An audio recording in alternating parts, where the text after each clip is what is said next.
ശ്രീരംഗം രംഗനാഥസ്വാമി ക്ഷേത്രം ഭൂമിയിലെ വൈകുണ്ഠം എന്ന് വിശേഷിപ്പിക്കപ്പെടുന്ന ശ്രീരംഗം തമിഴ്നാട്ടിലെ ട്രിച്ചിയിൽ കാവേരി നദിക്കും കൊള്ളിടം നദിക്കും ഇടയിലുള്ള ദ്വീപിൽ തലയുയർത്തി നിൽക്കുന്നു. ഈ മഹാക്ഷേത്രം കേവലം ഒരു ആരാധനാലയം മാത്രമല്ല, ദ്രാവിഡ വാസ്തുവിദ്യയുടെ വിസ്മയമാണ്. നൂറ്റാണ്ടുകൾ പഴക്കമുള്ള ക്ഷേത്ര സമുച്ചയം 156 ഏക്കർ വിസ്തൃതിയിൽ വ്യാപിച്ചു കിടക്കുന്നു. 7 മതിൽക്കെട്ടുകൾക്കുള്ളിലായി സ്ഥിതി ചെയ്യുന്ന ഈ ക്ഷേത്രത്തിന് 21 കൂറ്റൻ ഗോപുരങ്ങളാണുള്ളത്.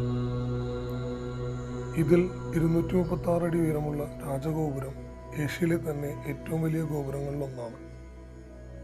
കല്ലിലും ശിലയിലും കൊത്തിയെടുത്ത ഓരോ കൊത്തുപണികളും കാലഘട്ടത്തിന്റെ കഥ പറയുന്നവയാണ്. ഇവിടത്തെ പ്രധാന പ്രതിഷ്ഠ അനന്തശയനത്തിൽ പള്ളി കൊള്ളുന്ന രംഗനാഥസ്വാമി ക്ഷേത്രമാണ്.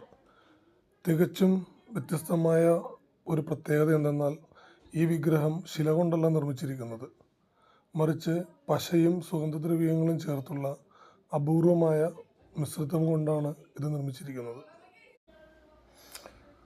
അതുകൊണ്ട് തന്നെ വിഗ്രഹത്തിൽ അഭിഷേകം നടത്താറില്ല, മറിച്ച് വർഷത്തിലൊരിക്കൽ വിശേഷപ്പെട്ട ഒരു തൈലം മാത്രമാണ് പുരട്ടുക പതിവ്.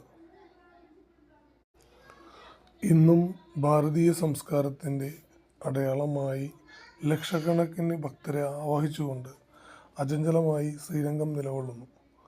ചരിത്രവും വിശ്വാസവും ഇഴചേർന്ന ഈ മാന്ത്രിക ലോകം ഓരോ സഞ്ചാരിയും അനുഭവിച്ചറിയേണ്ട ഒന്നാണ്. ട്രിച്ചി നഗരത്തിൽ നിന്നും ഏകദേശം 8 കിലോമീറ്റർ മാത്രം ദൂരത്താണ് ഇത് സ്ഥിതി ചെയ്യുന്നത്.